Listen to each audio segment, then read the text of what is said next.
I'm trying not to laugh the whole time. I would say we head right into it. Interviews these days, like in Corona times, are quite difficult to handle. We're here on Zoom, which is like quite nice, but in person it would be better.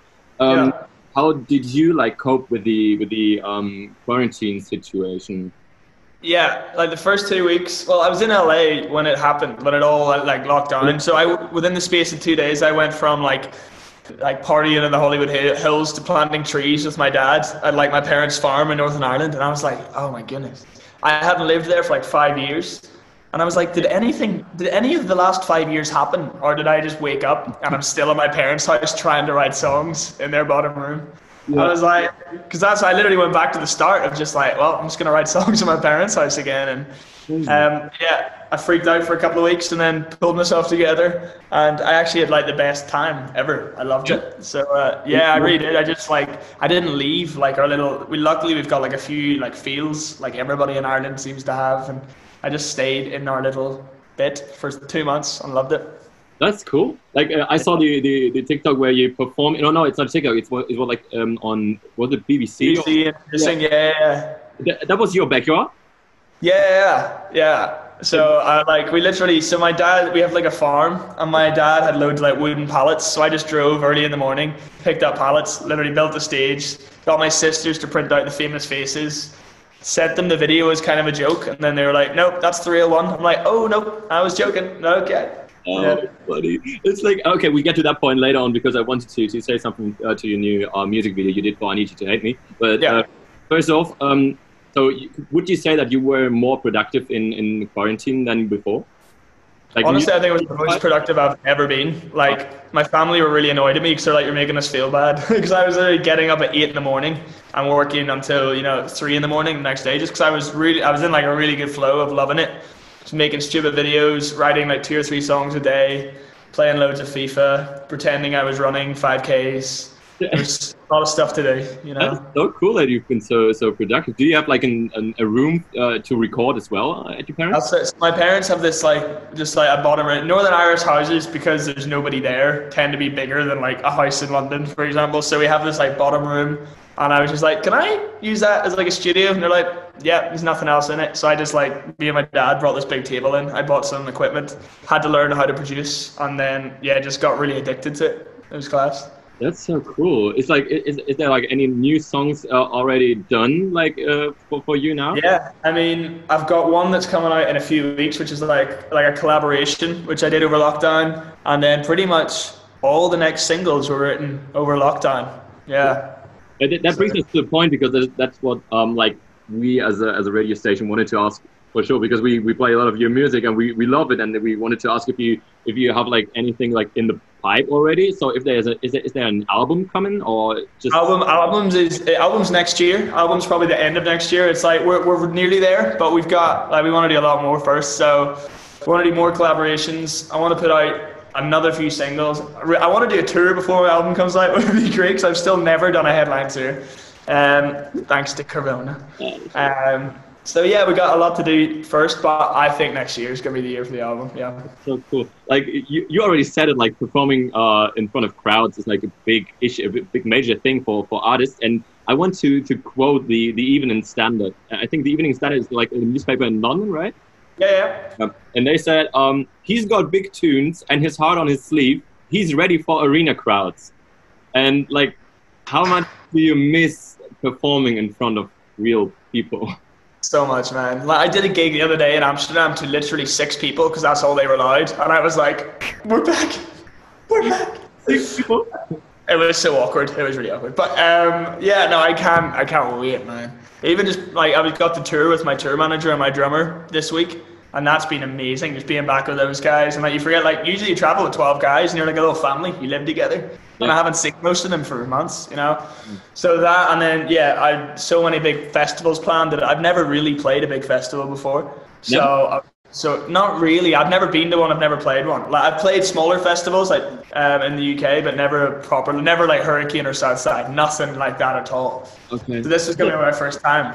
Is like the South Side or the Hurricane Festival, is it like a big goal for your future, or what would you say is the Yeah, biggest? 100%. Well, I think we're playing it, all being well. We're booked for it next year. So we'll be playing on like Pink Pop and, you know, all those major festivals that I'm like, that's what I grew up watching YouTube videos of like, you know, Coldplay and Codaline and The Script and everyone just playing these festivals. I'm like, I want to do that. And now we're this close to doing it. We just need coronavirus to stop. So yeah. Oh, that's so cool. So, would you say that you get nervous like right before getting on stage, or does it depend on the stage itself, or? I don't even really remember, but yeah, I remember the last 2 gigs I did, I got real nervous because obviously they were like the pressure was up in a bit. Like one of the last gigs I played, well, the 2 last gigs I played, one was with Youngblood, which is a whole thing. You know, he's mad, so I'm like, oh god. And the next one was like live TV in Ireland in a church with like the band. So I just remember being nervous now for gigs. I'm always nervous. Yeah. And I saw your quick Q&A yesterday on Instagram. And Yeah. like someone was asking, or was it yesterday? I know that was the one in December when someone asked what your biggest goal is for 2020, and you said like you want to perform in Asia. Why is it Asia?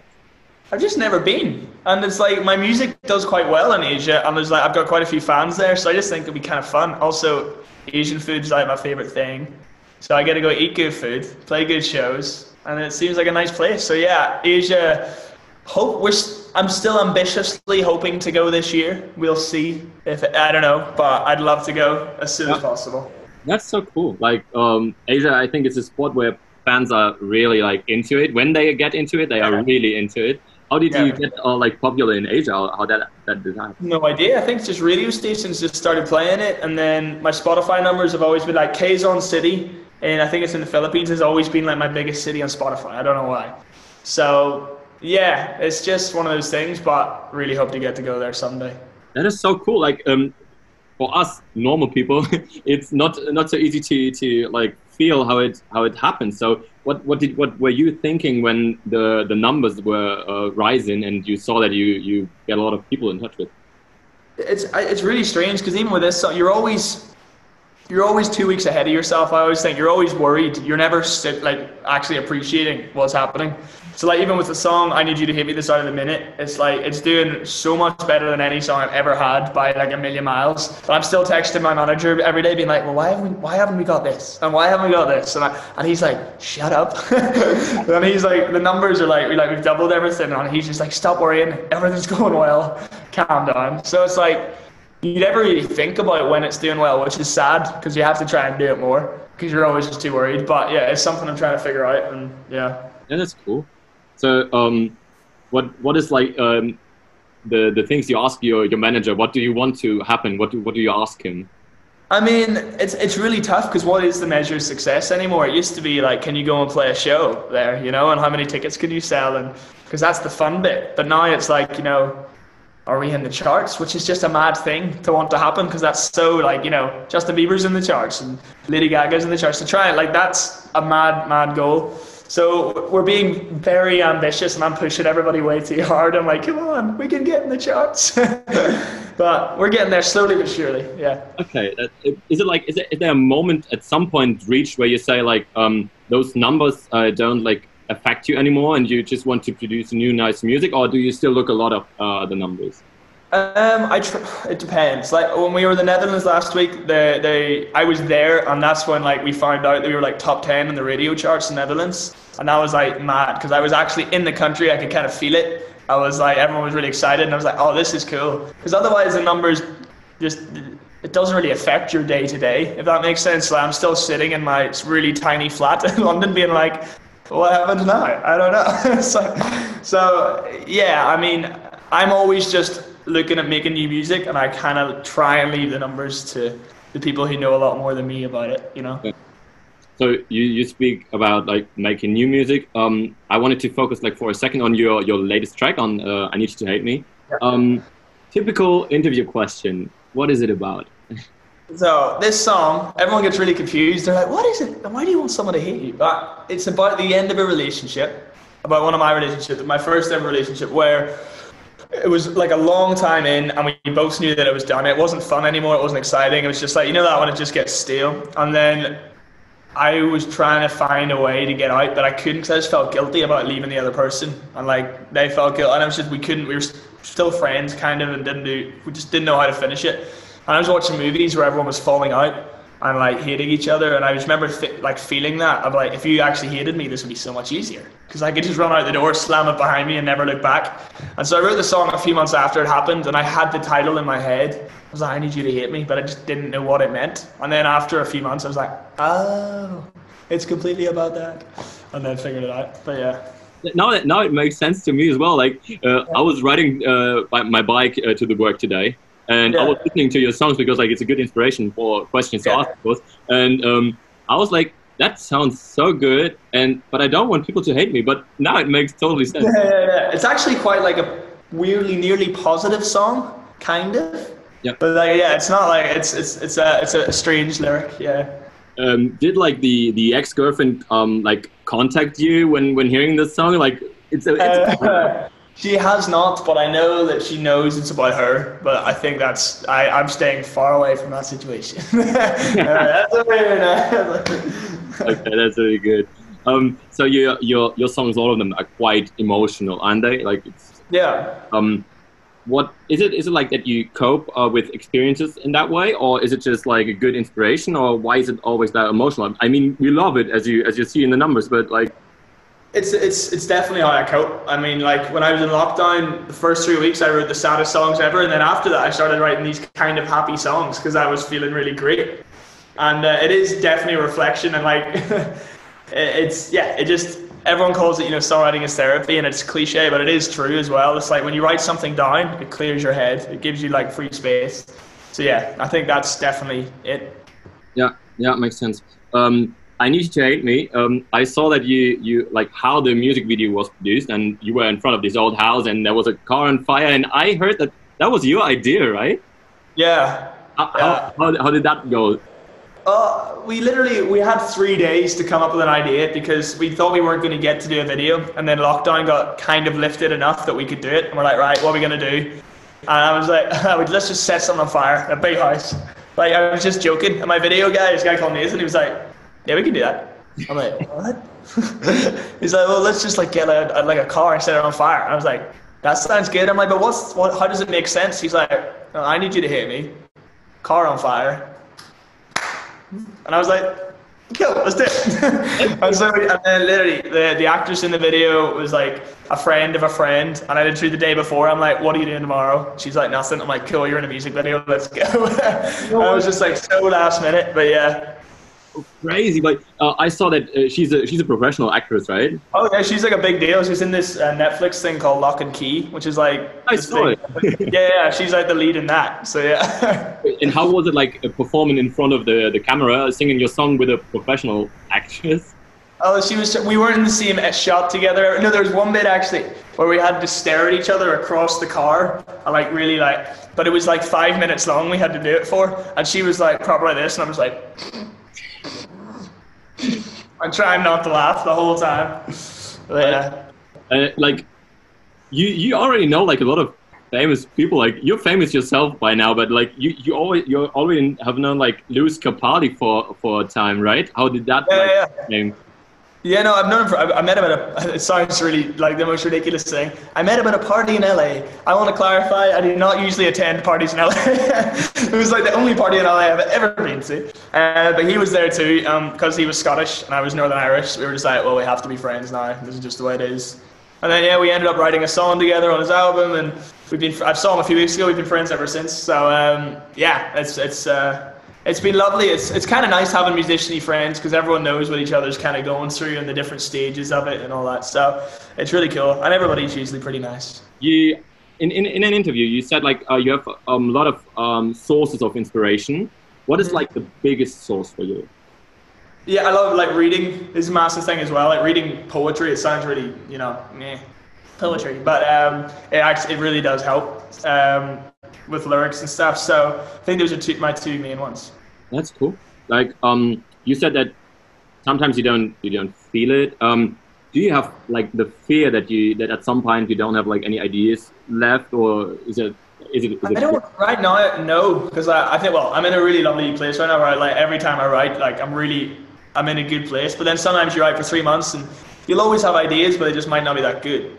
So I'll always think I'll have ideas, but it's just about getting them to be inspired again, which sometimes you just gotta take a holiday. It's a good excuse to like go somewhere, you know? So would you say that when you listen to a song of yours, or like that's like that is new produced, would you say you can say if it's good or not, or does like someone else have to say, nah, it's, you know what I mean? I think I can tell if it's good up to a point, but then I definitely have like the people around me who I trust to be like, that's the one, or that's maybe an album track, or that's just not gonna work, you know. And sometimes I throw a little fit. I'm like, no, that is the song. That's good. And then a month later, I'll come back to it and I'll be like, oh, they were right. Yeah, it's not that good. So I definitely trust people around me, but I also there's a few. It's like the songs that aren't hits, but I love, or like the songs that's like my territory of like the album tracks. I'm like, no, that song's going in. I don't care if it sells 3 copies.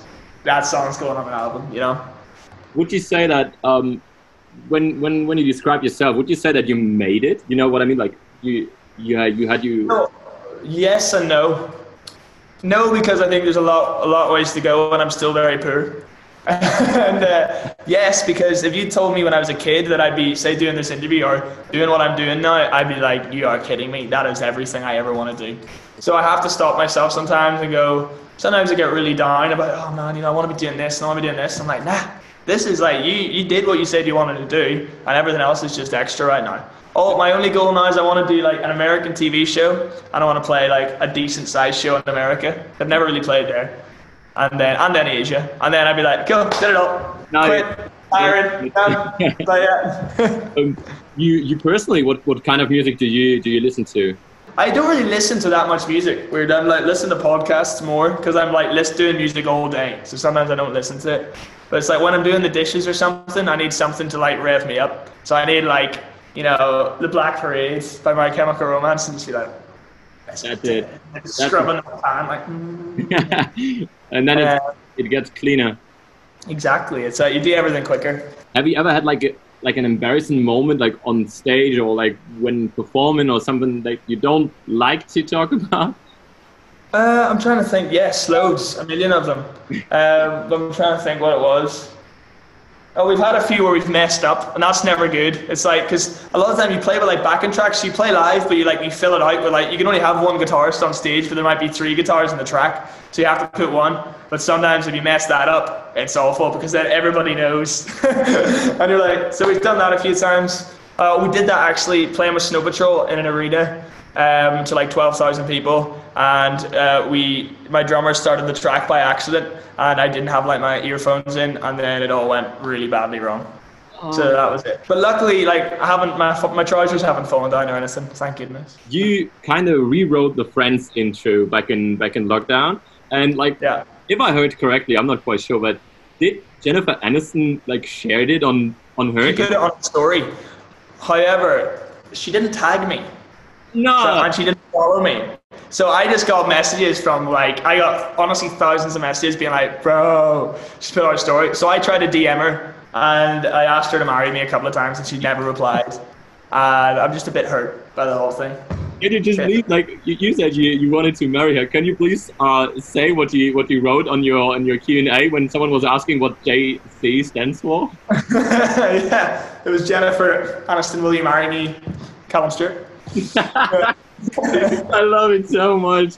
That I think, like, personally, my girlfriend didn't like that story at all. She was like, you'd leave me for Jennifer Aniston? I'm like, come on, you know, you can go to Zac Efron or something, we'll be fine. Would that be cool for you? Good switch. Yeah, you got it. He's got a better body than I do. I don't understand. But like, this is an interesting question. Like, how does your girlfriend like cope with you being so successful? Is it all good? Well, she's sort of very successful in her own right. If anything, quite a lot more successful. She's like sort of an influencer and a model, so she's kind of got her own thing going as well. So it's fine. Like, yeah, it's luckily it's pretty, so far so good. You know.